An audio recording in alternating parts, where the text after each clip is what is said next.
while I get my screen share going. 5, 4, 3, 2, 1. And we should be live. And hopefully you are seeing. And hopefully my Zoom didn't just freeze again. It did, yeah. Great. Oh, goodness. Okay. Oh, pretty soon we can go back. Does anyone have the agenda like accessible, not on the screen, so that we can just start? Oh, wait a minute. I see it. Like yay! All right. How about now? We're good. Awesome. Okay. Welcome to the December 1st meeting of Open Space and Ecology. The first matter of business is to call the meeting to order. May we have a roll call, please? Oh, no, I have to read this thing. I forgot about that. This meeting is compliant with the Ralph M. Allen I can't speak today, Act as recommended by the California Assembly Bill number 361, effective September 16th, 2021, providing for a public health emergency exemption to the standard teleconference rules required by the Brown Act. The purpose of this is to provide a safe environment for the public, staff, and committee members, while allowing for public participation. The public may address the committee using exclusively remote public comment options. The committee may take action on any item listed on the agenda. Public meeting videos may be viewed at Open Space and Ecology Committee by logging into the Zoom meeting listed below. Open Space and Ecology Committee meetings can also be viewed live or on demand via the city's YouTube channel at www.youtube.com/Brisbane CA, one word, or on Comcast channel 27. Archived videos may be replayed on the city's website, brisbaneca.org/meetings. To address the committee, the Open Space and Ecology Committee, known as OSEC, meetings will be an exclusively virtual meeting. The OSEC agenda materials may be viewed online at www.brisbaneca.org at least 24 hours prior to a special meeting and at least 72 hours prior to a regular meeting. Remote public comments. Public participants are encouraged to submit public comments in writing in advance of the meeting. Aside from commenting while in the Zoom meeting, following email and text line will also be monitored during the meeting, and public comments received will be read into the record during oral communications during that item. Email is aetherton, that's AETHERTON @brisbaneca.org. Join the Zoom meeting at brisbaneca.org/Zoom-OSEC. Meeting ID is 976-4295-0160. The passcode is 544511, and the call-in number is 669-009126. So that's not correct. 28. It's 669-900-9128. Oh, sorry, 28. That's okay. Little dyslexia there. If you need special assistance to participate in this meeting, please contact Adrian Etherton at aetherton@brisbaneca.org or 415-508-2118. Notification in advance of the meeting will enable the city to make reasonable arrangements to ensure accessibility to this meeting. Now we'd like to call to order. Talmies? Here. Dykes? Ebel? Here. Feldman? Not here. Rogers? Not here. Noonan? Here. And Michelle Salmon. Here. May I have a motion for the adoption of the agenda? I move that we adopt the agenda. Second. All in favor? Aye. I, Hi. And then do we have oral communications? Is there any members of the public that would like to speak on any matter not on the agenda? I will just note that we do have Aaron B in the audience on the Zoom meeting. So Aaron, if you would like to say anything, please raise your hand and I can allow you to talk. And I do not think I have received any other communications. Lovely. May I have a motion for approval of the minutes? So moved. A second? Second. Shauna Calmes, all in favor? I don't need to, do I forget, do I need to roll call this one? We're supposed to roll call all of them. All right. Aye. Calmes, Aye. Ebel, aye. Feldman, you don't have to call the people who aren't here. I guess you're right. Noonan, Here, I agree. Moved. Yes. Salmon, Abstain because I wasn't here at the last meeting. there you go. Is it approved with not a majority? It's a majority of the people attending the meeting, so it's approved. Oh, okay. I wasn't sure about that. All right, well, new business.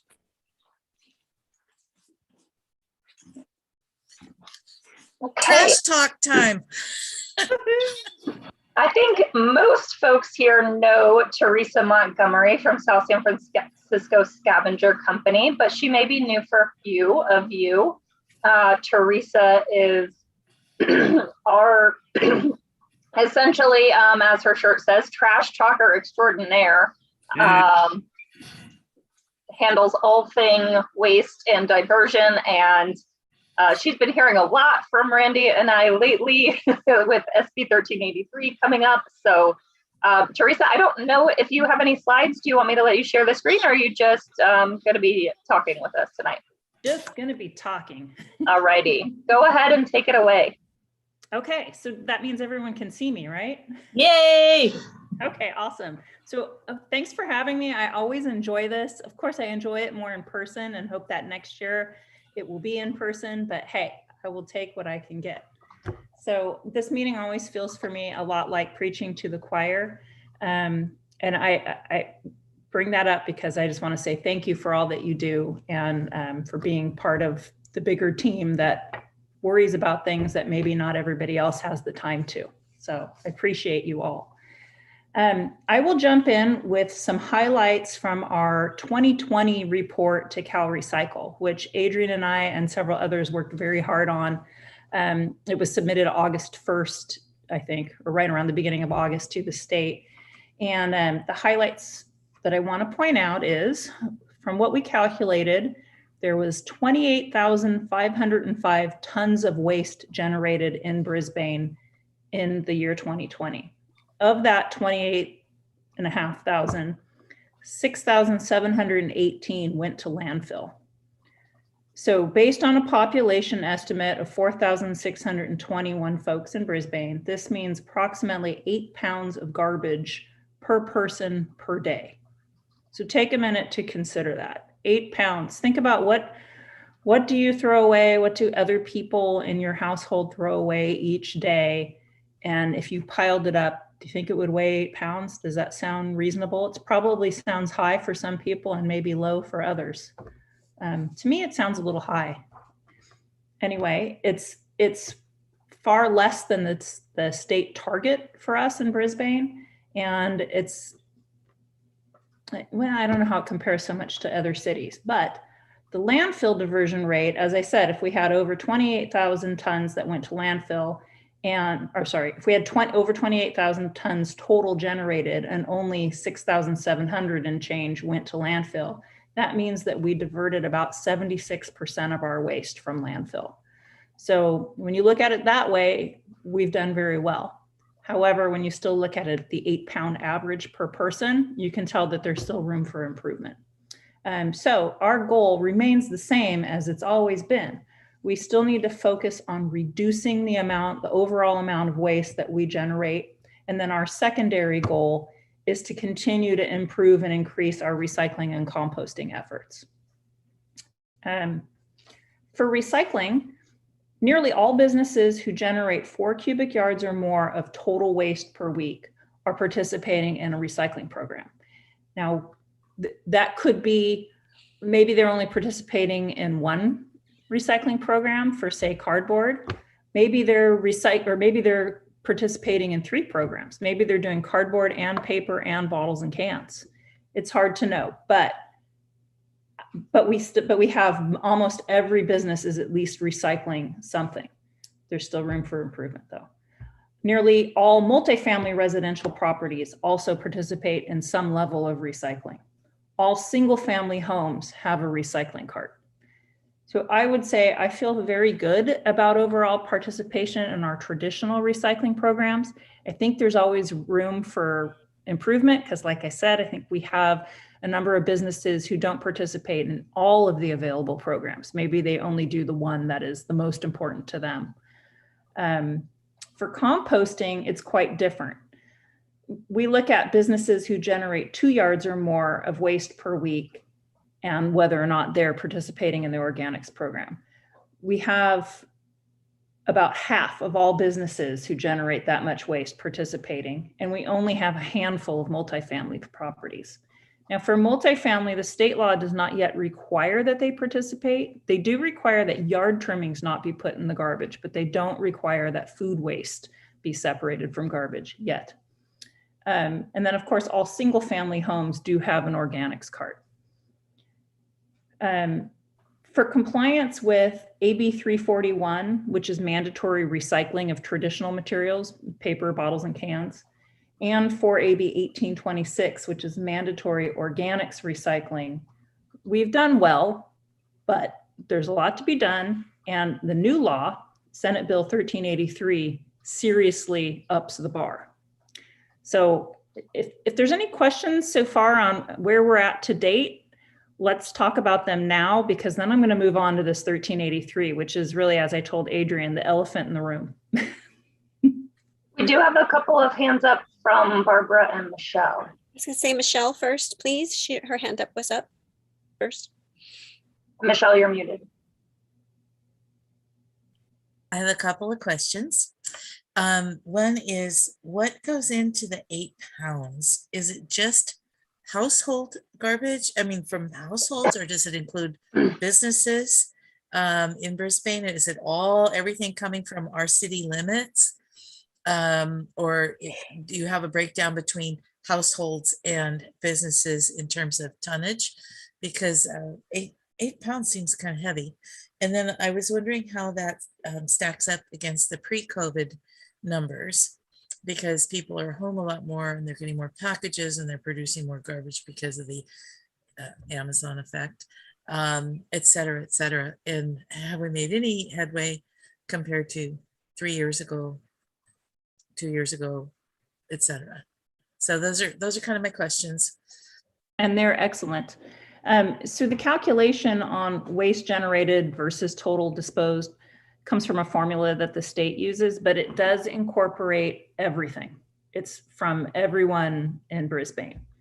And how we got to the 8 pounds per day is we looked at, the state gets reports from all the landfills in California, and they look at that and they divide it by the population. So you have 6,718 tons divided by 4,621 people. And then you have to convert it from tons to pounds and then divide it by 365 days. That's how you come to the 8 pounds. And like you, I do think it's a little heavy. I'm not really sure why Brisbane's numbers are skewed. That's for a family of 4, that would be 32 pounds per day or 224 pounds. It can't possibly be right. Yeah. Yeah, I agree. I think it sounds off. But it's not the employment-based number, which would allow us to divide the total number by daytime population, basically. which would change it a little bit. But not much. But the state has a target for us of 16 pounds per person per day. So, but you have to think, you know, these some of these numbers are really antiquated. They're based on data, I think, that was taken for AB 939 several years ago too. So, you know, sometimes I look at this stuff and I think, you know, what's really important to me is looking at total waste generated and how much went to landfill and thinking, can we do better? Right? You know, without looking at the calculations and the numbers, just looking at what we know to be true. And I think we all agree that as a whole, our community does pretty well. We're pretty environmentally minded. For the most part, people want to do the right things, but sometimes we're only doing the right things when they're easy. So we still have to focus on the remaining challenges, the higher hanging fruit, if you will. Michelle, you asked something else too. Yeah, I asked, how does this stack up to pre-COVID?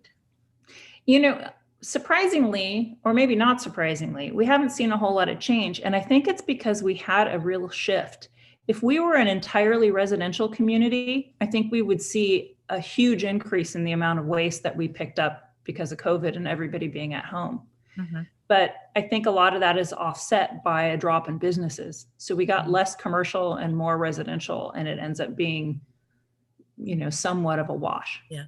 I just wonder how much of the weight is coming from construction demolition and construction waste because there's, you know, a lot of people have had a lot of house projects in the last 2 years.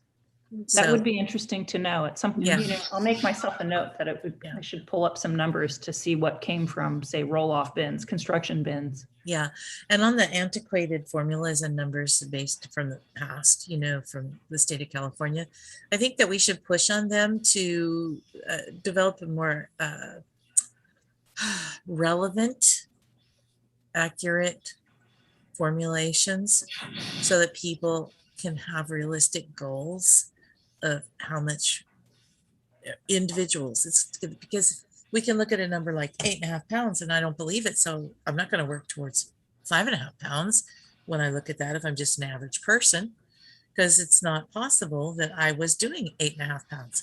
But if it said I produced 2 pounds, can I go down to 1.5 pounds? And it really was my 2 pounds of garbage a day, then I would feel more inclined to actually work on it. So I think it's important for us to get real numbers. I hate statistics that are based on fluff. And well, I think you'll be more interested to hear some of the details of 1383. But Barbara? Yeah, I mean, according to the internet, the average person per day puts out 4.5 pounds of garbage. And our I happen to know we run about 0.5 pound of garbage per day. So yeah, this is much different. Again, I was sort of interested in, you know, we were really interested in whether or not COVID was really going to cause an increase in, because I know a couple years ago our numbers were a little lower and then they went up a little bit, and it'd be really great for me if I had like a written bar graphy kind of thing I could look at so we could kind of see trend over time. Just because I wanted to know kind of how we were doing. yeah, You know, I knew we went up a little bit recently, and I was kind of hoping to see that go down, but maybe not. it's Amazon boxes. What was that? It's Amazon boxes. It's packing material. It really is. If you go up and down the street and look at what's in everybody's garbage cans, I mean, it's amazing. I mean, people need more cats so they can use those boxes better. I know. It really is different when I think back to, you know, in the 90s when I looked out in our recycling area, it was all newspaper, magazines, and then phone books some of the time when, you know, and we don't see any of that anymore. The paper has dwindled and we get a lot more boxes and plastic packaging. It for sure has changed. Oh yeah. Shauna? Let me up there. So my question was, when I take loads of green waste to the transfer center, they always ask where I'm coming from. And I say Brisbane. Are those numbers counted in our totals as well? Yes, anything that we call that self-hauled to Blue Line, Okay. we have to report on all that too, and it's allocated according to the jurisdiction of origin. It's a Okay. little tricky because we've found that sometimes people lie. Which city they're coming from? But usually what it does is it hurts South San Francisco, where the transfer station is, because people have some misbegotten knowledge. They think that because it's in South City, they should report it as being from there, or they're going to be charged or turned away or something. So sometimes we've done little tests where we've asked people, okay, South City, really what city? I mean, what street? And they'll give us a street that doesn't exist, or a street that we know is in San Francisco proper or whatever. So anyway, it's not perfect, but it doesn't hurt Brisbane. But that's why we ask people that question, and we track it very carefully. So with 1383, a lot of We have a question from Karen. Oh, sure. I should probably know this, but I was just curious, is cardboard like recycled extensively? Is it easy to recycle? Is that enough? Yes, as long as it's clean, relatively. I mean, it can have some tape and some labels on it, but as long as it's relatively clean, we recycle it all day, every day, making bales and finding markets to ship it out. The value of it goes up and down. So you always know when the value is up, because you'll see it on the freeway in the back of everybody's pickup truck. Everybody goes into business collecting cardboard when there's money to be had. And then when there's not, they all go away, and then you only see us. We're there regardless. It's a good question to ask too, in terms of nothing has really changed in terms of what we are able to recycle consistently. It's still cardboard, mixed paper. So that's newspaper, magazines, office paper, junk mail, all that. And then in terms of bottles and cans, it gets a little bit trickier. Glass bottles and jars are recycled in the Greater Bay Area every day successfully. So our aluminum and metal, aluminum and other metal containers are recycled very easily. It's the plastics that are the problem. For the most part, the consistent markets are for #1 plastic bottles and clamshells. For a while, it wasn't even clamshells, but those are back in. It's #2 natural, which is milk jugs, and #2 colored, which is like Tide bottles and other kinds of shampoo bottles and that kind of stuff. We're happy to say that now there's a strong market for #5 plastic tubs, which tend to be your yogurts. And then beyond that, we do some recycling of what we call MRP, which is mixed rigid plastics. And I describe them as big, durable, burly plastics. Like sometimes it's automotive bumpers, or it's like laundry baskets and big Rubbermaid tubs and whatnot. And that market is kind of interesting, but we do our best whenever somebody will buy that stuff from us. We've got it and we send it out. And that's really it. So when people say, well, what happens when I put something that's a #3 or a #4 or a #6 or a #7?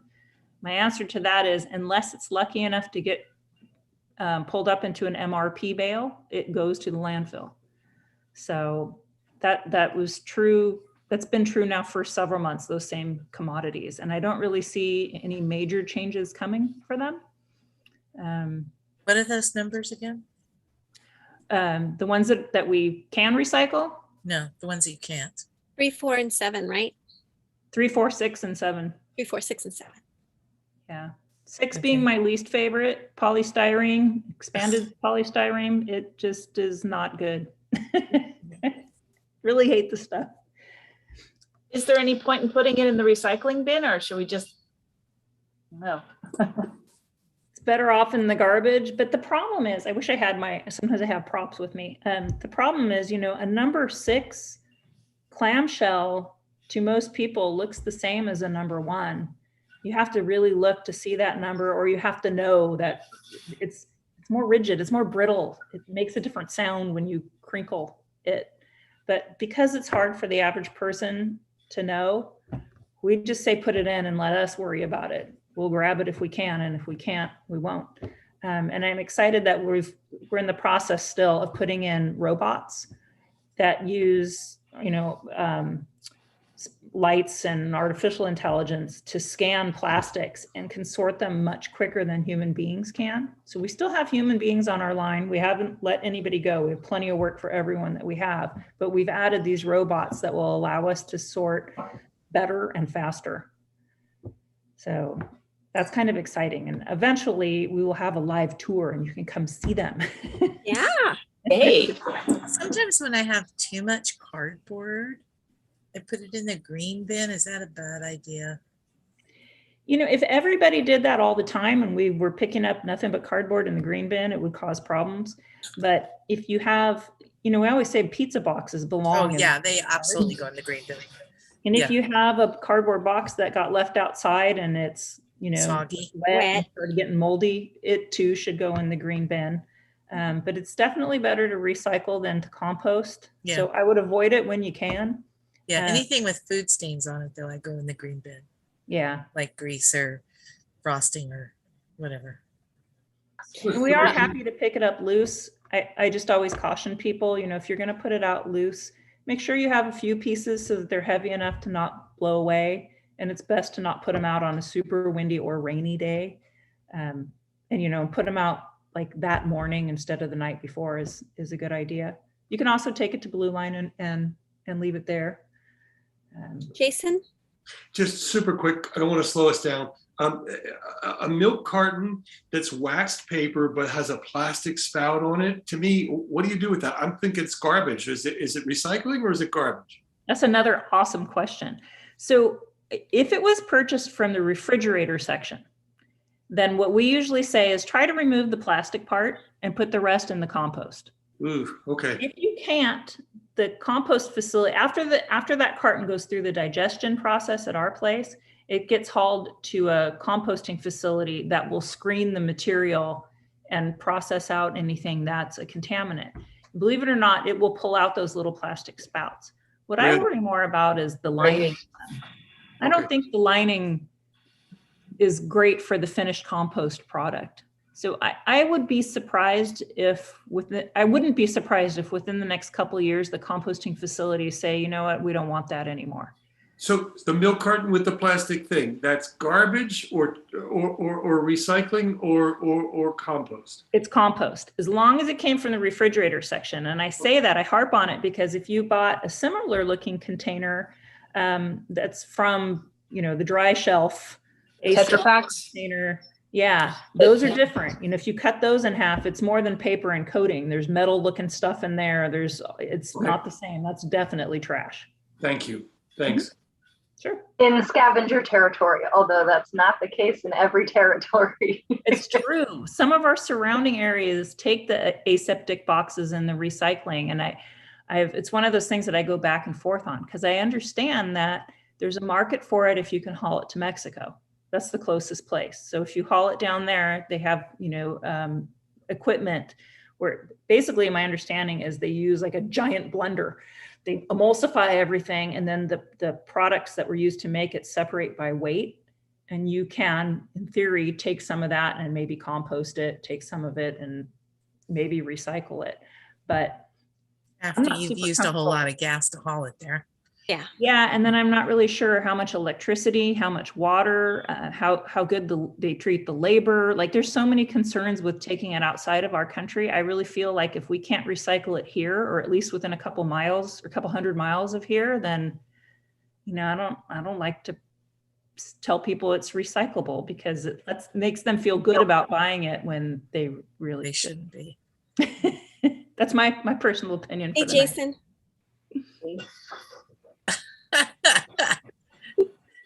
What happened? She cuts the plastic out. Oh, okay, got it. Barbara, good job. Got it. I was like, just right there. And so I just had a thing that I'm pretty sure I know the answer, but I wanted to double check. Occasionally get those big produce boxes at Costco that we haul stuff out home in. I think even though they don't look waxy, I assume that they're at least lightly coated, and I usually throw them in the composter. Is that right? Yeah, I think that's a safe bet. I mean, it doesn't seem like, I don't see that many wax coated boxes anymore. There are a few, but not that many. But just to be safe, I think that's okay. Okay.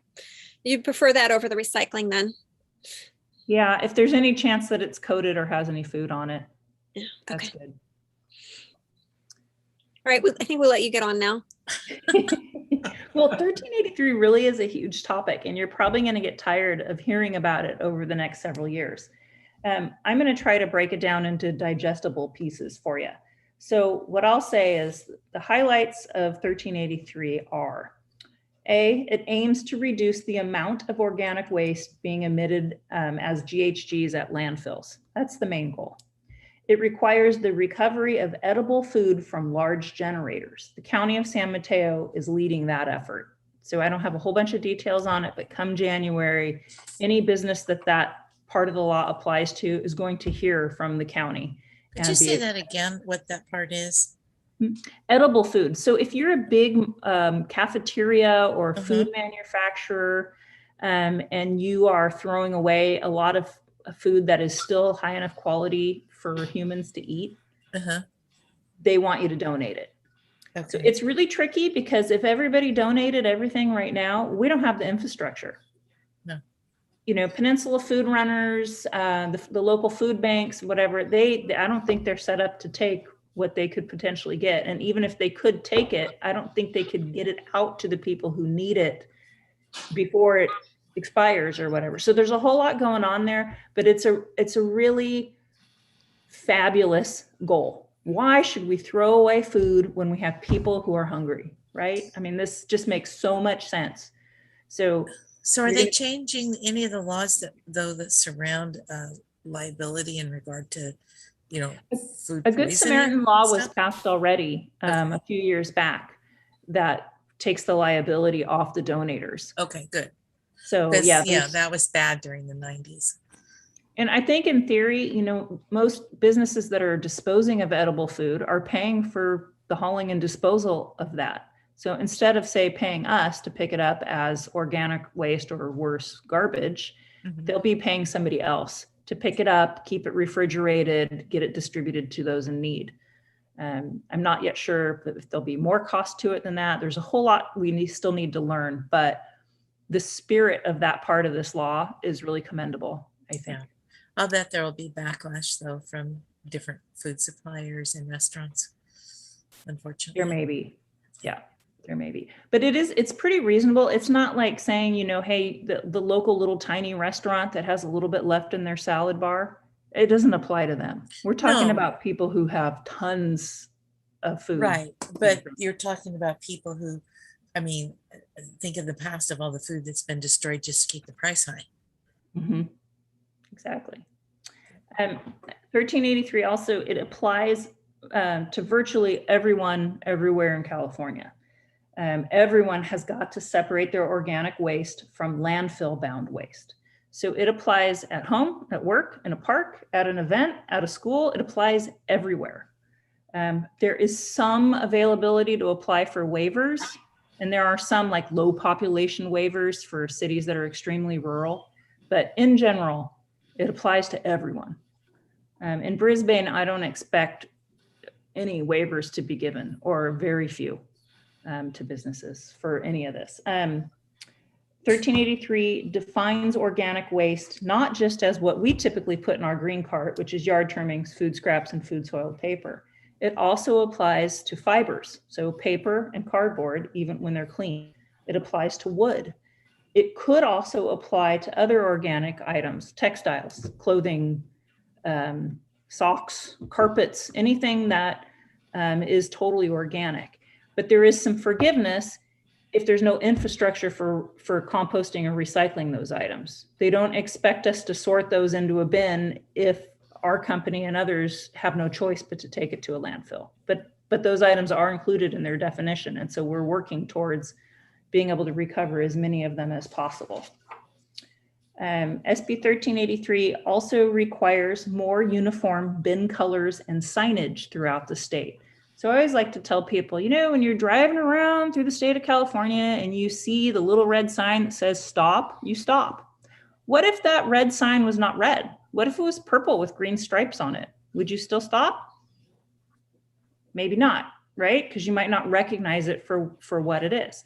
Well, that same theory works for recycling and trash. You can't go to Long Beach, California and see a purple bin and understand that's for recycling when everywhere else they're blue, right? You can't. So this state law requires that every garbage bin be gray or black. And that could apply to the body of the bin or the lid or both. There's some wiggle room here, but a main color has got to be gray or black for garbage. For organics, the main color has to be green, and for recycling, the main color has to be blue. For us, it gets a little interesting because we're multi-stream recycling, so we have all blue. So there's still some confusion. You got to read the label to know which recyclable goes in. But as you know, all of the carts that are in the residential area already comply. They're, gray, blue, and green are the main colors and have been from the beginning. But I don't know if you realize that in businesses, when we first started recycling several decades ago, green meant earth friendly. All the original curbside bins for residents for recycling were green. Anybody remember those? They were like milk crate style. They were different shades of green, and you had 4 of them. So when we started business recycling, they got a green bin for recycling. So residential, we went to carts and everybody got the different colors, but there's still a ton of green bins out and around the city for recycling. So we have until 2036 to make sure that those colors get changed to what they should be. Our goal is to have it done long before that. We've said by 2030, but I think it'll be before then. We also need to have all of our signage needs to be compliant with 1383. It needs to show commonly accepted and commonly prohibited items. And it needs to have contact information. So some of our older labels may be fallen off, maybe kind of illegible. So we need to work to replace any of those. But all of our new labels, all the labels that we've put out in the last 5 years are compliant. And they keep getting better because I added a QR code to them that takes you to more information. I added the standard logos, the little trash can for landfill, and it's like a half-eaten apple for compost, and the recycling symbol. We didn't have those on all of our stuff before, but we do now. So it requires that. Did you have a question or should I keep going? I feel like I'm talking fast. Keep going. Okay, and then also it goes the SB 1383 goes an extra mile in that it requires businesses and multifamily property owners, as well as schools, everybody, to provide services and educate tenants, employees, and customers. So you go to work and you go inside your building and you have waste containers in your lunch area. You have waste containers in your mail room. You have waste containers wherever. It used to be that, the owner of the property could put whatever containers in there that worked for them. That's not true anymore. The colors of their internal bins that they purchase have to correspond with ours. Back to the gray or black, the blue and the green. And they need to have appropriate signs on them. And also, property owners are required once a year to notify everyone, all their tenants, customers, employees, of the law and what the requirements are for compliance. So it puts a little bit more responsibility on property owners than we've seen in the past. 1383 also requires local enforcement. So after a solid period of education, the city is going to be in charge of enforcing this law. We're hoping that we do so much education that enforcement looks more or less like, warnings or like a courtesy of, hey, you did this wrong this time, don't do it again. But if we have anybody that is a repeat offender and really refusing to get on board, then the city will have the right to fine them. And that right kicks in January of 2023 for Brisbane. Okay, the bill also requires more lid flipping. They call it bin monitoring. So literally more trash police. We already do some of this in Brisbane. We regularly come through looking for overloaded carts.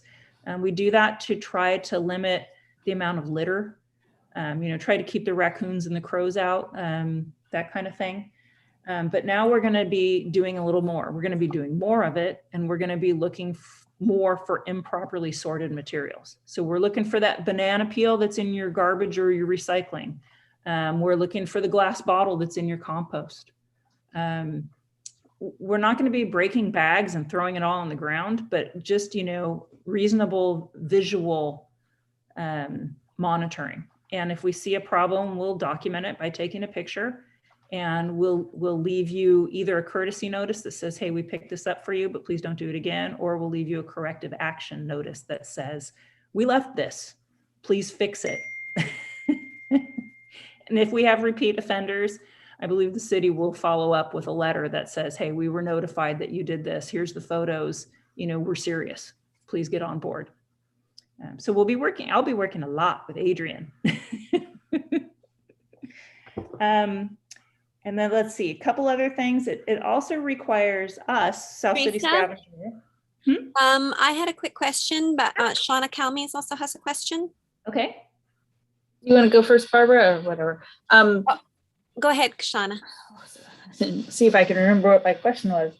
I'm sorry, I'm new to this committee. Why do you have multiple stream recycling as opposed to single stream recycling like they do up in Sonoma or in other cities or areas? It's a really good question too. As I was saying before, when we first started recycling many decades ago, people had these 4 bins, and you had to sort. I think glass was in one, paper was in another, metal was in another, plastics in the other, I think. Yep. And when we went to having an automated cart for recycling, we said, okay, you know what? We can combine some of those streams and still keep them clean and still be able to recycle everything. So that's why that cart that everyone has was chosen then. And then as other cities around us came on board, they decided, nah, we'll just do one whole cart, no divider down the middle, and we'll take it all. And then we kind of watched. We've compared our materials to others over the years. And what we've noticed is our paper stream is much cleaner, because we don't have the little bit of root beer that dribbled out of somebody's root beer can on our paper. We don't have glass shards in our paper. So when the Asian markets for recycling fell out a couple of years ago, there were companies all over the Bay Area that were having to landfill paper because no one would buy it. We still had a market. We never had any delays in service. So that's our biggest argument for continuing to do it. We just think it allows us to keep everything a lot cleaner. We don't have anywhere near as much contamination. It's a winner for us.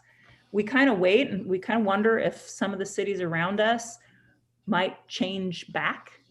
I mean, if you do a survey, there are a handful of other Bay Area cities that have split recycling, but still it's not the majority. By far, more people have the mixed recycling. But that's why we do it. And I don't think there's any plan to change it anytime soon. Personally, I can argue either way. I live in San Mateo, where everything's in one cart, and it sure is easy, but I'm meticulous. Everything is emptied, scraped, rinsed, lids put back on. I keep it all pretty clean, but that's not the case when I look at what most people do. So until we get people better trained, I think we'll be seeing those split carts stay. Thank you. Sure. Barbara? I just wanted to ask, I assume since this is state level, this is also going to apply to businesses in San Francisco, correct? Yes. Okay. Yep. Everywhere. And that's definitely a bonus too, because people can't say, well, if I just pick up and move up here, I won't have to do it. It applies everywhere.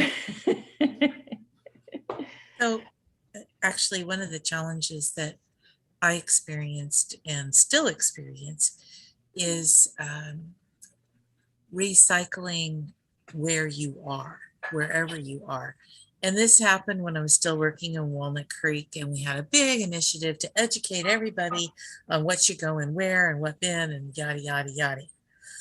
And it was really hard because I helped with that a lot, but what we do here versus what they do in San Francisco, what they do in Walnut Creek, depends on who's doing the processing of what goes where.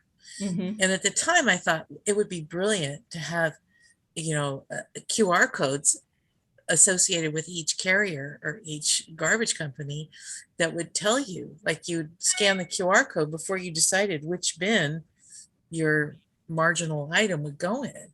Because I knew here, we have the organics and but in the city, it all kind of goes in together and you don't know what goes where and who's going to do what with what.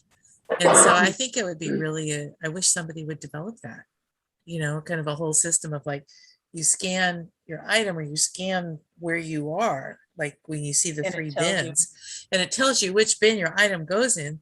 So you don't stand there trying to make a decision, hovering over the recycling bins and looking at little pictures of things, trying to figure out what, like as you disassemble your Starbucks cup, you put the lid in one. I and like you- that idea. It would be great if there was some kind of universal app and if every product had a barcode on it. Yeah, and if every recycle be bin awesome. had a barcode on it that said what the end process was for that bin. And Just need with- little RFID tags involved in everything. And if you get it too close to the wrong bin, it beeps at you. well, that would be a little over the Wrong. top. But I wonder if the organizers of SB 1383 and the people who are responsible for making sure that everyone's compliant could start working on it, because it's going to take a group effort, not any one person, because there's no financial incentive for one person to develop the app and scan a million things and have a million different things recognizable and then figure out who takes what where. But if everybody contributed to a knowledge base, kind of like they do with CalFlora, it would start to work, and people would not stand there for 10 minutes trying to figure out how to throw away their coffee cup. I mean, seriously, I got called over to the garbage can like at least once a day to help somebody decide which bin to put it in. No, All I right, agree. let's- But that's I part can of it. relate. I'm excited that we Let's had go ahead so and move on. Yeah, sorry. It's I'm my excited pet that we peeve. had so much legislation pass recently. The truth in labeling for recycling is huge. So, there's so many things that you buy and it says, recyclable, and people go, Yeah. okay, I can't tell you how many times I argue with people that call up and say, why won't you take this? It says recyclable right on it. And I have to explain how everything works. So over time now, we're going to see less and less packaging that says that on there. We'll see how much that helps. Hopefully quite a bit. I mean, it'll take a while because people are so used to, seeing things and associating them with recyclable. Moving on though, the last major requirement of 1383 is totally on us, and it's for us to sample outbound materials. So we collect everything from Brisbane and our other service areas, and it comes in and we sort certain things and we send certain things straight to the landfill. Well, we're going to have a set schedule for sampling materials that are headed for the landfill, trying to make sure that there is a minimal amount of organics still being sent to landfill. And then we're going to be sampling outbound organics loads to make sure they don't have too much contamination in them. And when I say outbound organics loads, I don't just mean what's going to a compost facility. I mean paper bales, cardboard bales, anything else that we have that is organic in nature. So there's a whole lot. What's going to happen, I think, is if the material's leaving our facility all past muster, we're good. But if we look at what we're getting and it's not clean enough, and our equipment, even though we keep improving it and adding robots and all this good stuff to it, if we can't clean it up to meet the standards for outbound material, then what will we do? We'll be increasing our efforts to educate people and clean it up better at the curb. So we will see where that takes us over the next couple of years. I'm hoping everybody really embraces this and gets on board, and we do well. Education for sure is going to be key. I've referenced the courtesy and corrective action tags that we're going to be using a lot more. I work really carefully with Caroline and Adrian to get information, and Madison, to get information in the Luminary paper and the city e-blasts on social media. I think you're just going to see more and more and more of that. Adrian and Randy have done a great job getting information in the business permitting, the business licensing process. So businesses have to answer up for what waste they're generating and what they're doing with it. That's super important. And we continue to do newsletters and service guides and all kinds of outreach on our end. Our website is like going to probably blow up with information in the next few months. And then also, I think I referenced the city sending letters to people saying, hey, we've noticed that, you know, more than once you've done this wrong. Let's get on board. That's going to help too.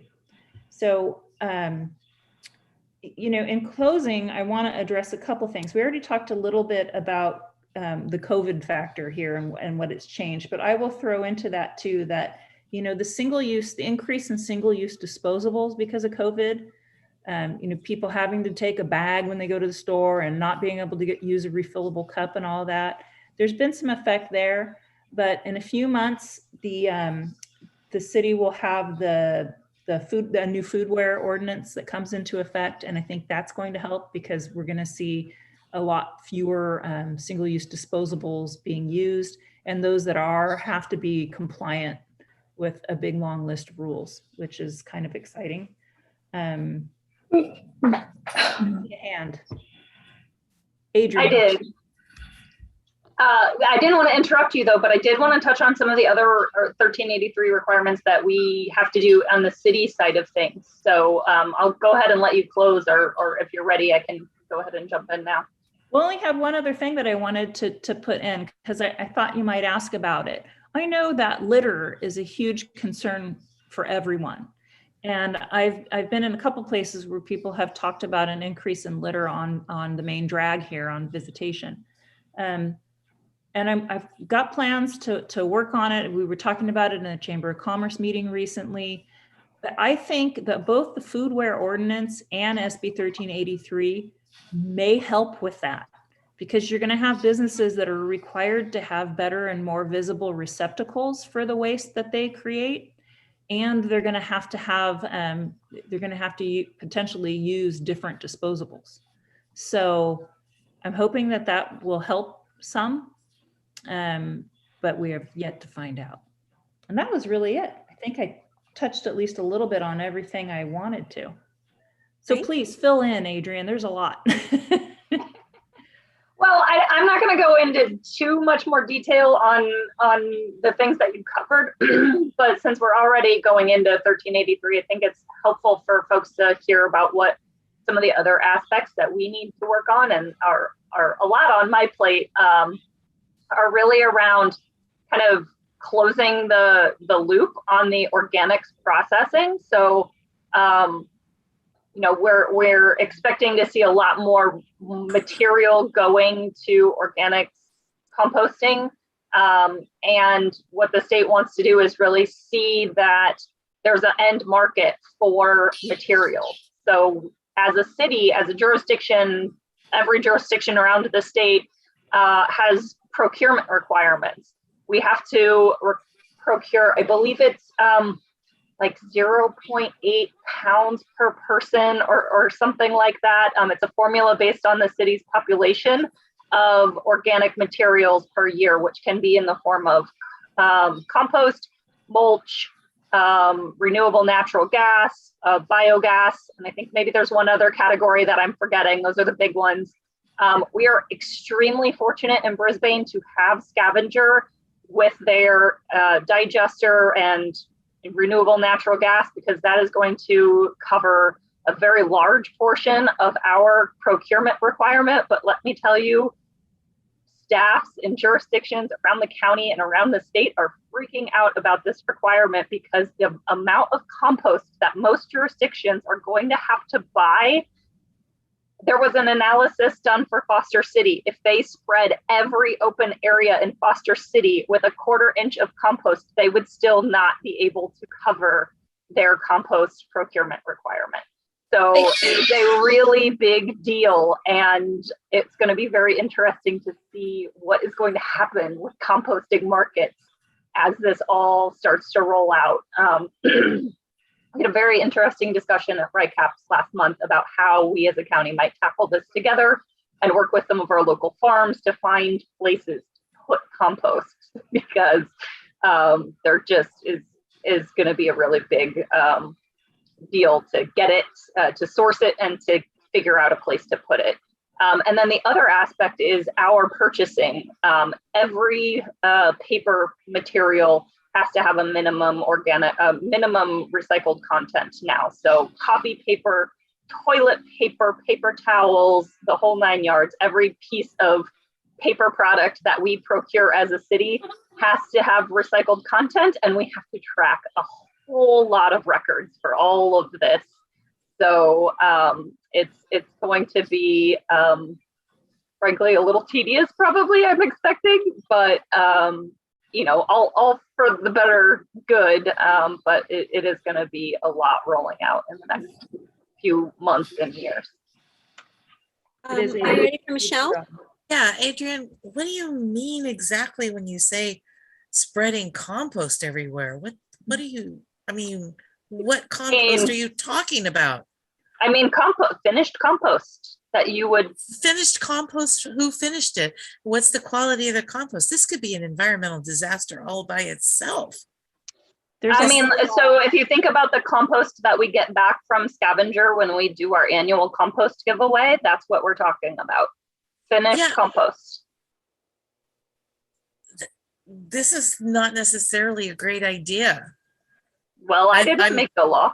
I know, but I'm just like freaking out a little bit because this means people are going to be spreading stuff all over places they shouldn't be spreading it. I think that was just a hypothetical, Michelle. No, it's not a hypothetical at all, Barbara. Oh, the 1/4 inch spreading across Foster City was just to give you an idea. I know, I understand. That doesn't mean I know that they're not going to do that. To actually go do that. No, but they are going to put compost in places where probably compost should not be. I know that sounds weird, but as you know, a staunch environmentalist, you know, in terms of native habitat and stuff like that, I don't want people going out and putting compost in the forest, you know, because that's going to do tremendous amount of damage. Only after they rake the leaves. Yes. Yeah. No, Yes. I'm serious. We want raked forests first. Sweep the forest. But it can also be mulch, and it can also be material that is digested in a variety of ways. We digest to make fuel, right? But we can also digest to make energy. So there are other ways to do it that will be safe. But you're right. I mean, people are right to panic for the reasons Michelle is, and for the reasons Adrian described. I mean, it's a lot. But here's the thing. If we're going to keep creating this much organic waste, we got to find a way to close the loop. So again, the solution is to reduce it. So it's been very disturbing for me over the years to watch people who want to do the right thing change from using plastics to using compostables, whether it's compostable plastic or fiber-based compostables. I'm just going to say this very bluntly. It's still single use. And it doesn't still has to be dealt with.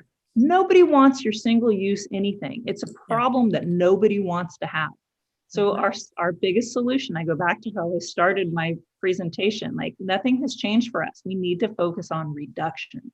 If we can reduce, then we'll have less compost to have to deal with in the future.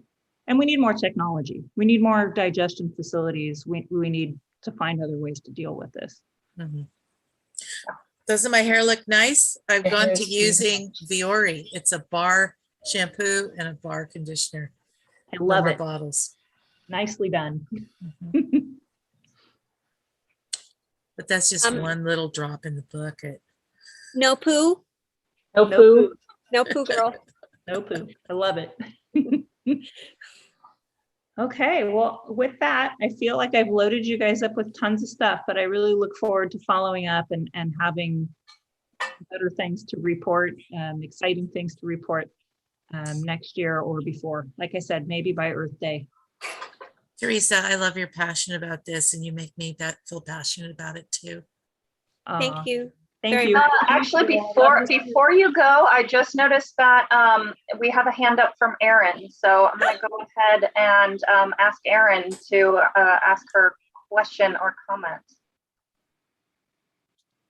I'm here. I took a minute to unmute. Teresa, this has been fantastic, completely informative. The question and answer was really helpful. I moved here from San Francisco, and I will admit, I had to look at the website like every day to figure out what to do with a product because things are so different. And some of the pictures made it sound like I couldn't recycle things that weren't bottle shaped or weren't a yogurt container, even if it was the right number. So I think I'm going to propose to OSEC that they consider asking Teresa back for some of the community outreach events we do, like Earth Day or something, you know, like with the Climate Jeopardy or some of that stuff. Because I'm going to bet that there are a lot more people in Brisbane than the 6 OSEC members on the screen and staff with questions that Teresa might be able to help. And she's so energetic and so knowledgeable about this stuff. It really seems like the right person to have. So Teresa, thank you for your time. Oh, you're welcome. And I look forward to that. I do try to attend community events when I can. And also there is a plan to create some videos. I've been talking to a couple of different community movers and shakers about doing some short digestible videos and getting them up on social media and seeing what kind of response we get to those. So that'll be coming. It really was awesome because when we did come and tour your facility, I climbed up on the truck and took a picture of the separator because I wanted to bust that myth. Everybody's like, why are we separating? It just goes in. I see it. They dump it in one bin. I'm like, no, they don't. And I posted a video years ago on Residents of Brisbane showing that there really was 2 channels. And that's the kind of thing we need, is that people really do understand that. That was an amazing day to come and see that and then be able to video it and show it, you know, it had impact. Thank you. Yeah, but more would be great, Teresa. I think you should have a regular weekly program, Trash Talk. Trash Talk and tea. Love it. It'll be a podcast. Yeah. Like it. Add a little true crime and people will tune in by the bucket loads. Well, we could turn this into a mystery true crime with the trash in the organic bin. Yeah. All right, we moving along here? Erin, did you get all your questions answered? Yes, thank you. Great. Okay, thank you so much, everyone. Happy Thank holidays. you, Teresa. Happy Thanks, holidays. Teresa. Thank you, Teresa. Okay, let me get back to The agenda, please. I closed it. Oh my God. okay. Here we go. Staff updates. Oh, are you guys not seeing this? Yeah, I see it. Oh, It says feedback for PNR Commission OSEC Joint Subcommittee meeting on Festival Tree. yes. Maybe she's asking for staff report. Were you, Barbara? Oh. Yeah, isn't that, are we not under staff? Is this not under staff reports? Or No, it's under new No. business. New business. Okay, it's under new business. Sorry. Well, somebody didn't put any bullet items on the agenda. I'm Hard to razzing you display did. them in this format. I think. Okay, that's fine. So if we can get that feedback, Well, this is for this joint subcommittee of the Park and Rec Commissioners and OSEC are going to meet. I think we are now set for about 2 weeks from today. And we are going to talk about what to do about the festival tree. It's all come full circle that, yeah, we need a new tree. So the point was, you know, I've been talking with the Park and Rec staff too about, you know, should we do a poll to the community, maybe on social media, or, you know, I'm throwing this out in the subcommittee. I haven't talked to you guys about this, but, you know, I feel like a couple of us probably, you would just make a recommendation, but shouldn't decide just in a vacuum what to do. I mean, everybody had feelings about that past tree. So, you know, at this point, and I want Shauna to kind of fill in if I'm missing anything, we talked about a Douglas fir, a Norfolk Island pine, or another deodar cedar, I think came up, the location that the tree was in, the location that we tried to plant the other tree. what is Or kind of both, or both, putting Or in both. 2 trees. So this was an opportunity for the subcommittee that's going to meet with the Park and Rec staff and hopefully form a recommendation that we'll give to the city manager, and he wants, he'll say whether, check in about whether we actually have to go to council officially or whether it's bless what the committee recommends. We want to get as much input as we can from the committee, from anyone attending our meeting, right? That's kind of the point of having this on. So what are everybody's thoughts? Michelle Salmon, please. Obviously, I have a lot of thoughts on this because I was on the tree committee for a really long time. I still think that what we recommended originally from the field trips that Megan and I took, if you contacted Creekside Tree Farm, would be a viable option of actually removing a tree from there and planting it here. A small one. A small one. And we picked out a small one, but not from San Diego, from a nursery that was grown in a box. And second to that, when I was driving home from Hollister, and I've seen this nursery before, but this time I wasn't driving down west, so I could stop it. I could write it down. Moon Valley Nursery in San Martin has an extensive amount of trees growing there. It's closer to home and not in San Diego. And they're like, you buy, we transplant for you. And so I think that should be explored as an option too. And I'm not crazy about Norfolk Island pine or Doug fir for the holiday tree. That's just my opinion. I still think that the tree that we originally picked out at Creekside would have been really ideal. What was the original tree that you picked out? The giant cedar, the giant sequoia? Oh, yeah. Well, that's what Davy Tree said it was based on the photographs that we had taken, but I don't think that was what it was. I think it was some kind of a combination tree, Shauna. I'm happy to drive down there to Creekside with you. Okay. Happy to give you the guy's number. You can call him if he's still alive. He was really old then, Walter Jordish, and he would give us a tree for free. But transplanting it is expensive. You have to go dig it up and move it and transplant it. And again, I do also recommend that we plant it where I had originally said we should plant it, but now that the other tree's done, we can plant it where the other tree was, but make sure that we remove all of the, roots and everything from the other tree and do the proper mounding and everything.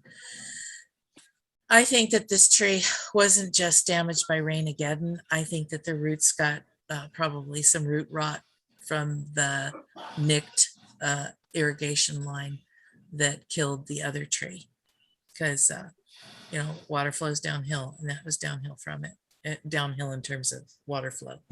So I'm really sorry that this has happened the way that it has happened, but it was not unexpected. So that's my thoughts. And Shauna, I'm so glad you're on the committee now instead of me. Yay. Yay. Let me see if I can retain those thoughts. One is that I'm perfectly happy with the variety of tree Michelle picked out. I don't know if it was a sequoia or not. I'm not sure. I can't stand the look of Norfolk pines personally, but I'm willing to set that aside if everybody else loves them. I don't like That's it a either. very tricky location there because the water table is really high. Even if that line hadn't been nicked, that tree had been struggling for a while, even before that line was nicked. And it's a hard location because the really, really high water table. So- and then I have one other thing. When we planted the tree Mhm. that I would believe is the same species that you picked out, because you used an arborist, certified arborist, there was no water in that hole. Mhm. There wasn't? Oh, okay. Dug a hole, no water in it. How deep was the hole? Deep enough for the roots. 4 foot, 5 foot? I wasn't there. Yeah. A lot of people came out and took pictures. I wasn't Yeah. exactly there, but I mean, Yeah, I I wish I had been there. I didn't know they were doing it because they put it in the wrong place. I mean, that doesn't mean there isn't water 10 foot down. So, I mean, I think that, believe me, I can't dig down 2 feet in my yard without hitting water. So I'd be surprised if there wasn't a high water table down there. There's absolutely high water table there. That was Yeah. a swamp. Yeah. Look It at was the originally a historical swamp, pictures. so- And it's salinity. The water has some salinity to it when it gets high. Yeah. So it's really, my main point is whatever the arborists, the experts say is going to do well. My one strong feeling is that we should maybe plant 2 or 3 trees of different varieties, because that is such a tricky location, and because trees do infinitely better in community. That's just the truth of all living things. That deodar, part of its stress was wind shear, because those trees aren't meant to stand alone. They're meant to stand in groups. And that's how they're built. And that's their culture. So I think we should definitely look at planting more than 1 tree, small one, let them grow up together in community the way they're meant to. And maybe we'll find one of them doesn't do well or 2 won't do well and one of them will. So I think that's what I have to contribute, is that, one is the culture of that area really has to be taken into consideration with the high water table. And 2, that I really want to put in more than 1 tree so they can all support each other. That's all. We could have a holiday forest instead of a holiday tree. I bet you they won't all do the same. I bet you some of them will kind of struggle. But we'll see. Anybody else? I put the name of the nursery in the chat. Saw Good, that. I saw. Moon Valley Nursery. Yeah. Oh, and the other one was And just for an FYI, I pulled a couple of strings and talked to one of my favorite arborists, and he came in down and looked at the location. And I told him about some of the problems down there. So they aren't just like, I didn't just recommend trees that I thought would look pretty. I told him about some of the problems of that location, and these were recommendations that he gave me. And he worked extensively with FUF in the city. In fact, he was one of their primary consulting arborists. So I felt it was kind of a nice gesture for him to come and do that for free. that was very Yes, nice. Thank him. so these 2 are trees that he thought would do well. is what you're saying. Yes. He said the problem with the giant sequoia is that it's not the water table, because they handle the water. It's not, the climate is not right for them. They're not coastal critters, and the salinity of any groundwater here would probably be a problem. Also, the wind is absolutely a problem. They're very shallow rooted, as are regular sequoias. They're good water suckers, but they're very shallow rooted and they fall over. Yeah, Shauna, that's why I don't think the one that we looked at was a pure Sequoia sempervirens gigantea. I think it was a hybrid, because this was a Christmas tree farm, Okay. and because it just didn't look like a sequoia to me. But from the pictures we took, that's what the arborist from Davy Tree determined that it was. I don't think that it was. Would you be able to identify from the pictures, Shauna? I can send them to you. Maybe. Hard to identify from a picture if it's a hybrid. Yeah. Well, we looked into, and we were told that a tree would be much more successful planted. You gotta beat it. You gotta beat it. From the way we did versus taking a huge piece of soil and moving a tree up. And Bob talked to. I'm gonna ask Bob to speak up here. Are you listening in on the meeting, Bob? Yeah, there you are. I am listening in. Yeah, Remember, I talked, you did some research on moving that particular tree that they'd found up here. Yeah, and I talked to a tree mover, and I'd have to pull up my emails to get the details because I don't remember exactly. I just remember, I think it was $4 or $5 grand. Did he say it was cost prohibitive, and he recommended just planting a new one because he guaranteed it for a year or two, and if you moved it, and my memory is the new one was $1,500 to $2,000 for a decent sized new one that came with a guarantee, and it was $4,000 to move the old one with no guarantee. But that's not what we ended up doing. Is it? No, we didn't use his tree mover. Yeah. And I think it was because of the cost and no guarantee on the if I it thought, survived. I recalled, yeah, that he didn't, well, maybe it was Davey, didn't feel as confident that it would survive that way. Yeah, he thought it was a bad It idea. didn't survive, so it's kind of a moot point. You know, things that come out of the ground have a harder time than things that come out of boxes. That's definitely true. But if you move something small enough, it's probably not going to be a huge detriment. But it was like a 14-foot tree. Yeah. I think Because we were trying to be ready for this exact occasion where something happened to the cedar. Mhm. what I found well- is that it just depends on how, who's growing the trees and whether they've stayed in their boxes or their containers for too long, and whether they're deciduous or evergreen. And I mean, there's like a myriad of different problems that go with each type of tree. I mean, I'd totally do a big bald and burlap if it was a deciduous tree. A giant evergreen, probably not. I just don't think it's a viable thing to do. I put a lot of trees in, and I always start with smaller ones because you end up with a better product, and they grow out better. That's all I Yeah, have when to- we conceived of the project, it was supposed to be a small tree. yeah. And that's all. Yeah, that's all I have to say How about big that. was the one you identified at the farm, Michelle? There was not more than there were several there of the same species. The one we took a picture of was probably about 10 feet tall. Well, we could have found a smaller one, right? Oh, yeah.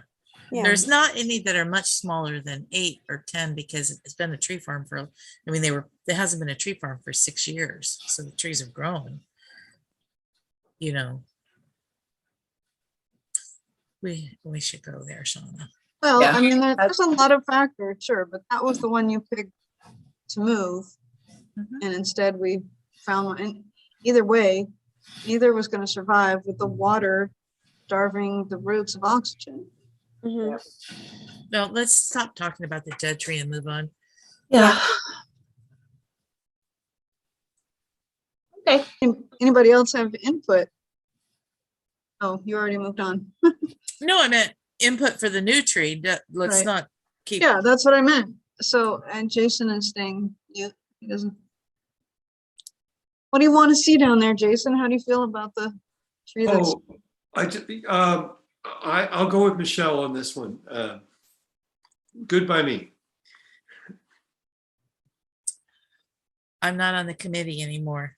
I'm Just willing to, I liked your idea. I liked your idea. Yeah. Well, Shauna is a competent, very competent nursery person, knows what she's doing. So I'm feel confident in what decision she makes, that And it won't just be me. I understand that. Because we even have, I mean, now we have, there's a lot of input from probably Parks and Rec, and if Yeah. we open it up to this, to the city, then, I mean, it just gets more and more complicated. The more cooks you have in the kitchen, you just, Yeah. So what can we control that? Because it is my instinct. It's just going to be a shit show with so many opinions. Why don't we just confidently move forward with an educated choice here? It's really a joke, this whole extended thing. That's why I'm zoned out here. Yeah, I get it. I feel sad about the whole thing too.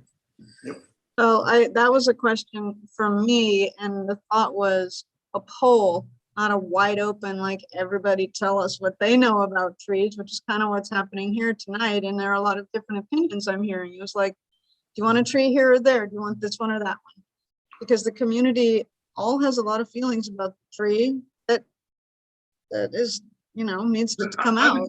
I would say, Karen, I gotta say in fairness, we've all wanted to move forward, and it's kind of been you saying, no, let's stay and debate and thresh this out. And it's just, I just think the spirit a couple months ago was, let's move forward and get this done. And there are going to be people that love it. There are going to be people that hate it, no matter what we do. But to drag this out, it's just, it's wearying. Let's put Jason's number in the chat so that they can contact you.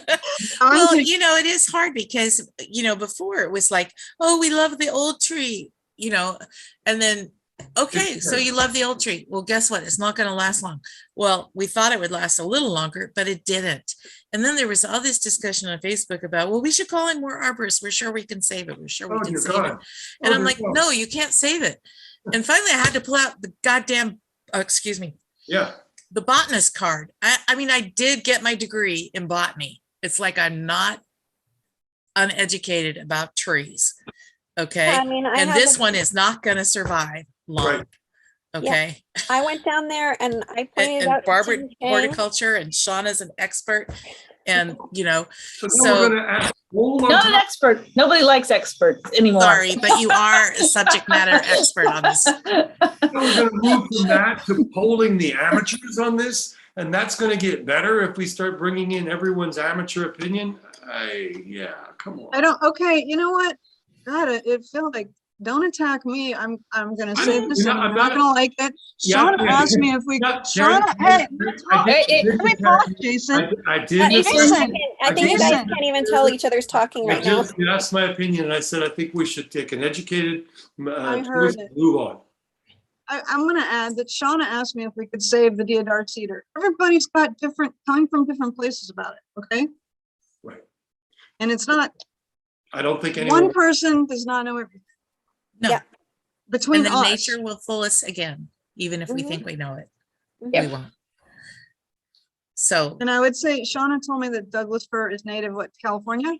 It is native to California, which is one of the, and that was one of the things that I was looking for, maybe something that was actually native to the coastal California, not the Sierras, something that would be maybe slightly appropriate for down here. Granted, Norfolk Island pine isn't, but there's been, some interest in that, and it does work around here, and it could probably handle this, the issues, and putting another deodar cedar down there. The last one lasted 30 years, and maybe if it's going to take 30. Anyway, it would work. I mean, 30 years is not that bad. So 35. 35. So the reason that we didn't look at the Doug fir when the last go around was because it grows too tall eventually, and that was one of the reasons why. And in the confirmation of it, how the shape doesn't necessarily end up being Christmas tree like. Yeah. And those were some of the reasons why we did not focus on Doug fir. And I'm concerned, one of my concerns was we would plant something that would grow too big, like the redwood trees that grew around the old library. That was a bad mistake. Everybody thinks those are heritage trees, but they were planted in like 1986, 1984. And look at them now, they're gargantuan, and there's no getting them out. And so I was very cautious about not choosing something that's going to get too big and outgrow the space and be too much. And so, it's a delicate waltz, because also when you take them out of the forest and put them in the urban jungle instead, they don't grow the same way. That was one of the reasons why this pseudo a sequoia that's not a sequoia? The sequoia that might not be a sequoia seemed like a good choice, because we knew approximately how old it was and how big it had gotten in that amount of time. And it's very coastal. And this is Sequoia sempervirens gigantea. It is not. But the one that you picked at the Christmas It's not farm, coastal. It's not the coastal one. It's not the coastal one. But it's living on the coast and it's thriving. It's right? living on the coast, yes. and it's thriving, but not thriving to where it's gigantic. Yeah. Yeah. So, you know, I mean, plants are always going to fool you when you move them around from where they wanted to be. So, you know, we may fail again. Just, you guys need to know there's no perfect solution. We may fail again and again, you know, so we're just going to do the best that we can do and move on and get a tree, maybe Or more trees. than one, you know, and see which, you know, survival of the fittest and see what happens. But Shauna, I think it was a good idea to think about what grows naturally here, you know. I kind of like the idea of a little holiday forest, but anyway. Okay, so do we have all the feedback that we can handle now? Yes. Sounds like our community member isn't raising, it's like she's not raising her hand. Wade into this. She'd be scared too. Yeah. Nope. Nope. Erin, I love you. So contentious. Oh, actually, since you asked, I did kind of like the idea of planting a couple different trees. My guess is anything we plant is going to be too small for the next couple years, so we're going to have to rely on the trees that are there and not very festival. So maybe not putting all our eggs in one basket's not the worst idea. Yeah. Yeah, I think you might be right. Thank you. Okay, can we go on to staff updates now? Oh, please. Please, yes. Cute picture, Shauna, by the way. Oh, yeah. We've been wine tasting. We didn't do that till after we looked at the trees. I wasn't driving, so. I don't have much staff updates. I just have one. Maybe you guys saw, I hope, is that the donation for the property on Herald went through the last council. Wow. Yay. Yay. Oh, yes, very good. Adrian Or Bob? or Bob? I have a few. First off, we kind of talked about this a little bit earlier, but your reminder to reapply by January 14th, because we will not have another OSEC meeting before then. So hopefully everybody remembers who that is. It's the majority of you. If you plan to reapply, please do. We have our EV contract going to City Council for approval at their meeting next week, December 9th. I think I mentioned a little bit about that last time, so I won't save you the details again. Karen and I have been working with the Energy Watch consultants, Wildan, on a couple of programs. One is a pilot program installing domestic size heat pump water heaters. They came and looked at a few of our facilities and determined that the fire station was a good fit. And we are hoping to move forward with that before the end of the year, potentially as soon as next week, to replace their gas-fired water heaters with heat pump water heaters at no cost to the city.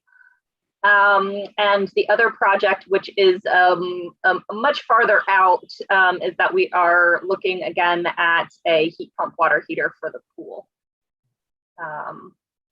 We're doing a site visit with them, I think, coming up next Friday. The other big one is kind of related to the Climate Action Plan Subcommittee. DNV is no longer the consulting team for RICAPs. They have a new consulting team from a company called Rincon Consultants. So they're getting up to speed, and they are planning to use the 2022 RICAPs meetings to coordinate discussions about moonshots in the major emissions categories that the county and cities can work on together. So that should be very interesting to, kind of figure out how we can really make some big emissions reductions collectively. I met with them last week to discuss our climate emergency declaration goals and our reporting needs, and then desire to work on forecasting and measure selection. Basically as soon as they could get up to speed.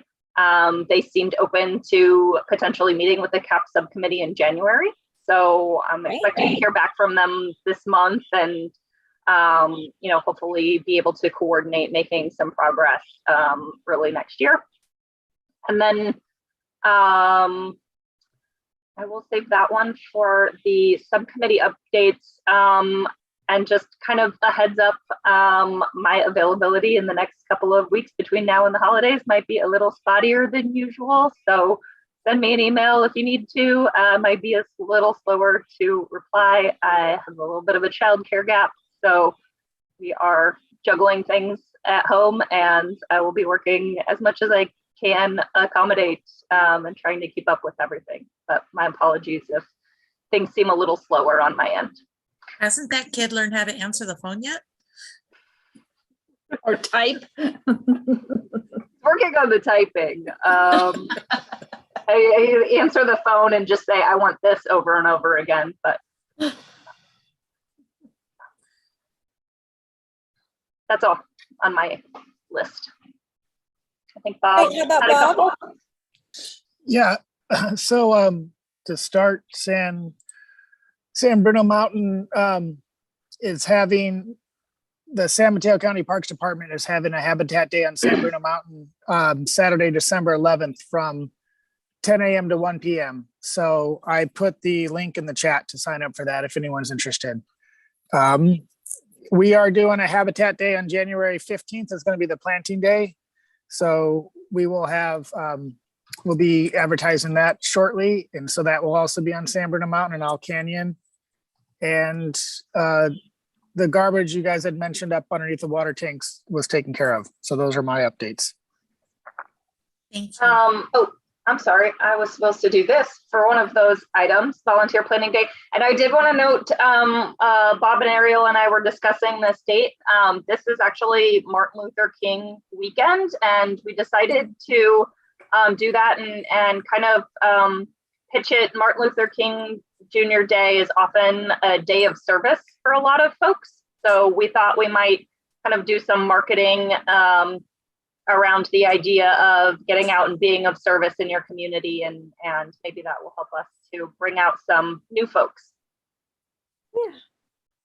And San Mateo County is doing one the following weekend anyway, so it seems better to spread it out. Mhm. Sounds great. So the URL for volunteer match with the county is www.volunteermatch.org/search. And for the one that's coming up, it's OPP 3420826.jsp. But you can just look for San Bruno Mountain and they'll come up. The one that the county's doing on Saturday, a week from Saturday. What area are they gonna be working in? Do you know, Michelle? Yeah, it's going to be on the south slope. Okay. And there's details on the sign-up sheet. Yeah. But they'll be planting above the water tower that borders the upper edge of the Terra Bay neighborhood. Mm-hmm. Interesting. It'd be interesting for people who live on this side of the mountain to work on that side of the mountain and see the difference in the habitat. It's really cool.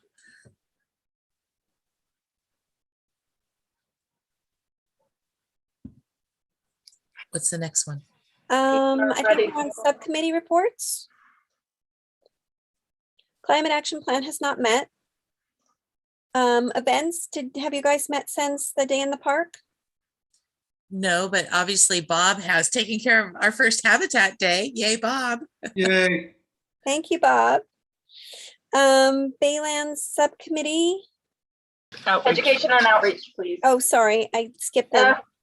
Well, actually, I guess what I was going to say on this point is kind of moot because 2 out of the 3 subcommittee members aren't here. I've been hoping to schedule a meeting about working on a proposal for the new library display, and the last attempt at a doodle poll failed because a couple people didn't participate. So I thought I'd try just asking in person, well, you know, virtually here.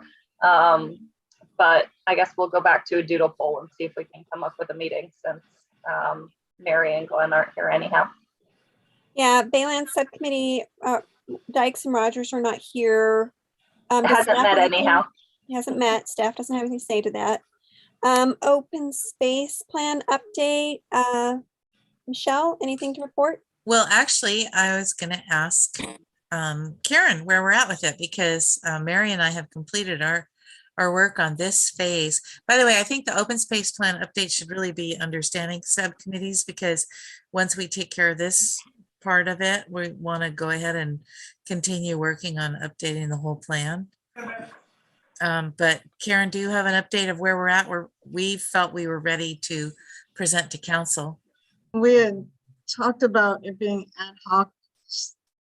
This was the update that had been requested, and that we put it on the calendar to check in on the status of the letters and whether we acquired any more and all of that. So we can restart it at any point in the future, but we're just, it's easier to, it's ad hoc. We don't have to do no public notices Okay. on bulletin boards. All right. So there wasn't space on December 9th because they keep that agenda light for switching of mayor. And so we're looking at January. Okay, so it's ready to go though, right? I have to write a staff report from staff. Okay. Is there anything we can do to help you with that? No, I've got all the information. Okay. It's making time. Okay. I'm anxious to get this done. Mhm. How about Crocker Frog Trail Habitat? We have not met on that because our focus has been on, Mary and I, at least so far, our focus was on getting the open space plan update for the additional acres done first. And now is a good time for us to go and meet and do the frog trail habitat and take a look at what's going on. Unfortunately, I don't think we're going to get any more rain for a while, but I've definitely been hearing some frog song locally. So Me too. Shauna, what's your availability in December? After the a little bit of time next week, and then after that, I've got some family, and then after that is fine, and here and there and around. Okay, maybe we can do an informal walk first. Okay, You, sounds me, and groovy. Mary. Yeah. Then the invasive species ordinance, I think, is it's been kind of on hold for the same reasons, because open space plan and dark skies, I've been busy on those, but I would I need to sit down and work on that, and I would love some help, Shauna, with that. And then Barbara, dark skies, we're ready to rock, right? Yeah, I did that. I spent a day. It seems like it's been a full day making that illustration, and It was beautiful. I sent it to Adrian. Adrian had some feedback. I think everything's ready to go to council. Yeah. Everything's ready to go to other staff for review, and in fact did go to other staff for review, but other staff has not had a chance to review it yet. So it's pending reviews by community development, and I think primarily community development, because this is really in their code section. When did that go to them? Because it seems to me, I'm remembering as we're talking, it seems to me like it went to them a while ago. Yeah, before our last meeting. It has been a little while. I don't dictate the community development director's work schedule. So do you think we can light a fire under them, Adrian? I just tried to ask a couple of days ago and noted that you were going to be asking what the status was, and I was told it is still going to be a couple more weeks. Okay, because council is asking me about it. Mm-hmm. So that's fine. Community development can take it up with city council, or city council can take it up with community development. We don't need to put ourselves in the middle. We don't need to throw our staff in the middle of this. Okay. Well, it's just, we've worked really hard. Everybody has a lot of things going on. Yes. And it's holiday season. So Let's get back to the festival tree. Oh, Jason, stop that. I'm just suggesting here. So there was an informal poll about our tree issues. We need to get that meeting together. Do you feel ready to send out the doodle poll, Karen? Do you feel like you got enough feedback? Yes. Okay. Because I'm just a little afraid if we don't jump on that, we won't do anything before Christmas. And I'd like to see us get one meeting in before the holidays, but you know. Me too. Yeah. So we'll just see what happens here. The festival tree, I think we flogged that horse. I'm going to officially say we're not going to talk about that anymore at this point. Jason. Come on. I do have the power to mute you. That would not be, that would be an abuse of power, so we're not going to do that. Okay, I'm just. Whitman Science Fair judging. I put this on here. I moved this out of the on hold because it typically takes place in January. I think last year things were very wonky because of the remote pandemic situation, and I don't know what they're going to be doing this year, but we as a committee are not going to be meeting again until late January. So this was my way to remind you guys it's probably time to reach out and see what their plans are, at least for the science fair this year. Just give me a second while I put myself a reminder here. Absolutely.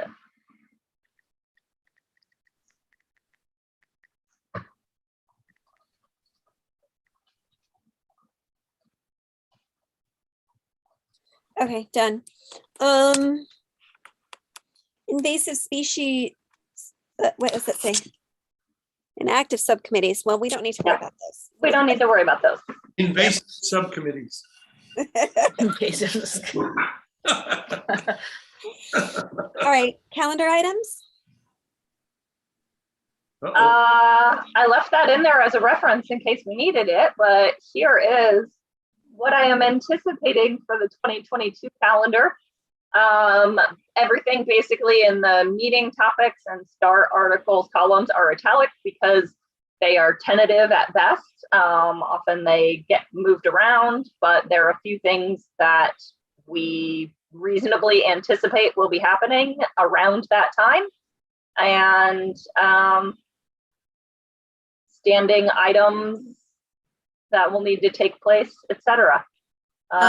Jason's hand. Oh, yeah. So it's not till next September for the acres letters to property, or did that happen? Because we've missed. They just happened a couple of months ago. It did. Yeah, that's how we got the one donation, was in response to the letters. Cool. See, somebody gets a gold star. Oh, Open Space Plan Subcommittee. Yeah. Adrian, why do we not have I thought we usually had a Habitat Day and In it where? says Earth Day and Compost Giveaway. That's Earth Day is a Habitat Day, right? Yes. Habitat Restoration Day. Okay, because it just says Earth Day and Compost Giveaway, but Yeah, so, sorry. okay. Little boxes. That's all right. That's fine. Just want to make sure that we're definitely going to have I anticipate that we will be having an in-person Earth Day, okay, good. but who knows what happens. Yeah. I stopped trying to predict. Yeah, me too. Omicron. Omicron. Don't you all want to remember the whole Greek alphabet? I thought it was Omicron, but oh well. Oh. So what am I? Doctor Who, there's a bad guy called Omegar, so I keep wanting to call it Omegar. Anyway, Omegaddon. Okay, so is everybody satisfied with the calendar? Yep. Okay. Chair and member matters. Seems to me I sent staff some requests for things, but I don't even, Well, Yes, okay, I have one thing to follow up with you about agendas. Yes, please. Yes. Also, I'm pretty sure, correct me if I'm crazy, but aren't the minutes supposed to be in the agenda? in the slides where you look at them. No, like in the packet for the public. We Oh, they have should be. never done that before. Oh, Where they used to be. And I know city council does it. You can click through and read the minutes. you can Yeah, click we've- through and we've- read the minutes, can't you? No, I looked for it on the agenda link and it wasn't there, and I was like scratching my head and I had to go find it in my email. We should do that. Yeah, I think if staff feels the need to double check it for any reason, I'm fine with that. But my feeling is that we used to do that, and we should be following the council's lead, and we should do that. It should be in our agenda.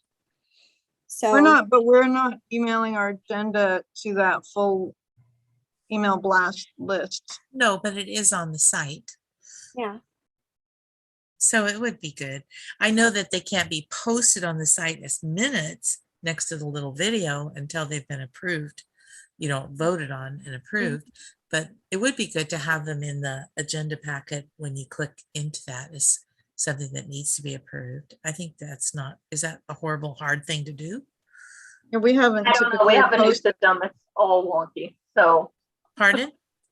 we have a new system that's all wonky. So I can't tell you how hard it is to do because Okay, I've never done it with this new system. Okay, would be a good thing to do. I'd Yeah. like. I will look into it. Okay. council does it. I was like scratching my head because I was. Yeah, but they're more important than us, Barbara, so don't get your hopes up. Well, I don't know. Karen, are you posting? Does Complete Streets or other committees or commissions do that? I don't know about the other ones, but Complete Streets does not either. all right, maybe. I mean, that might be a starting point is to check. Yeah. Because, we do something, then it sort of sets precedent for others. Yeah, that's good. Yeah, good precedent, good. Anything else? Anybody else have any chair, or well, I guess I only get to have chair members matters. But No, we you hate member matters. You had can brought have up it that, matters. I think I emailed back about the tree that got removed at Alvarado. Or Oh, is it- yeah. or is Yeah, that- yeah.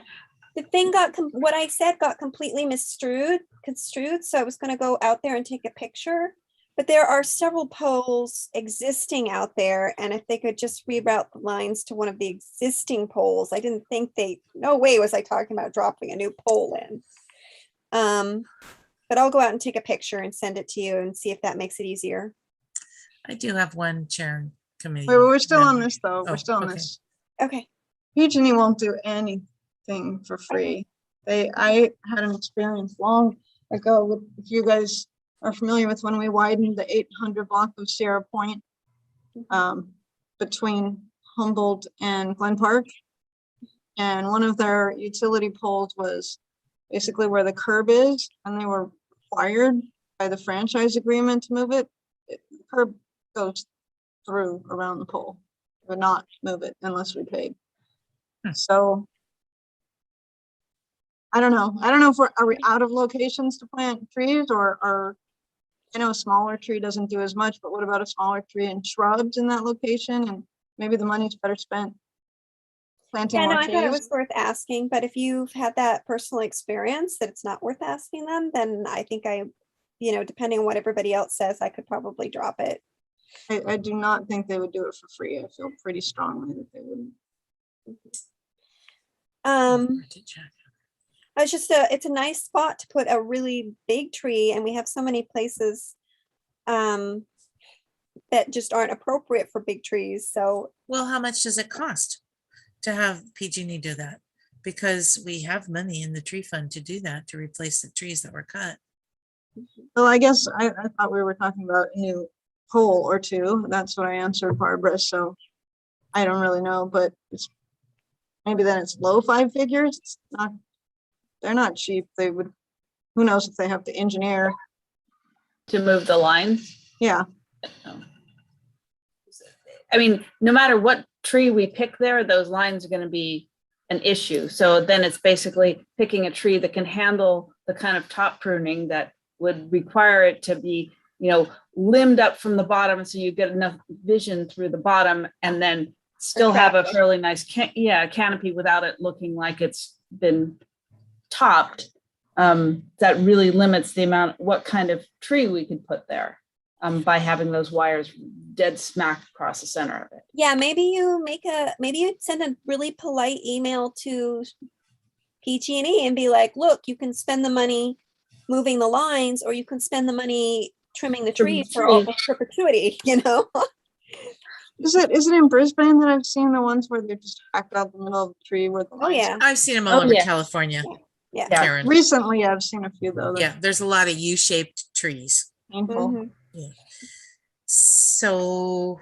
And we'd be speaking- anti, I don't know about site distances, but we'd be anti just shrubs, some robust shrubs there. Yeah, I mean, Shrubs are not trees. but- shrubs But are don't not they trees. sequester carbon too? Yeah, but wouldn't they obscure the vision of, I mean, Yeah, having, that's what I said. I'm not sure Yeah. about that part. Yeah. Okay, well, I just wanted to, I thought that was something that was on your mind. Barbara. To remind one you. tree argument per meeting, I think is our limit. Yeah, let's, I've got let's another move on. one. Okay, Michelle. Sorry. Not another tree. So I'm very concerned about the trees at the Bank of America site. Okay, you brought that up last time They're and not being off the watered. record, They're not being watered. before it started raining after the last It meeting. rained once, Well, rain again, It and now rained it's once. done. We need to take care of those trees or we're going to lose them. And aren't they So it's- technically on city property? No, they are not, and it's a difficult conversation to have live on TV about the city watering But- private trees, so. Well, I think it's okay. And let's not, you know. Yeah. Let's just have that water them. conversation if it's difficult. It sounds to me more like Bank of America or whoever owns that property needs to be taking care of it. But if this is not a good time, we can have that conversation later. That's fine. But at least everybody knows that it's on the list, and we'll hold each other accountable for resolving it offline. Does that sound good? Yeah, we need to water them before they die, here. because then the conversation's over. Yeah, then we have a bunch of dead trees and we look like more. Right at the entrance to town. Yeah. Does anybody else have anything they'd like to bring up? Festival shrub. Happy Christmas, Happy happy Hanukkah, Happy And- holidays. you know, Happy all the whatever you rest of that. celebrate. Lolly, whatever. And we will have our next meeting on January 26th. So we go back to the fourth Wednesday of the month, correct? Correct. Okay. Everyone be So- safe during the holidays, and let's see if we can get those little things scheduled too. Yay. Yay. Thank you. Thank If you. I can talk to if MCTV stops. Can you check, Adrian, that we're not?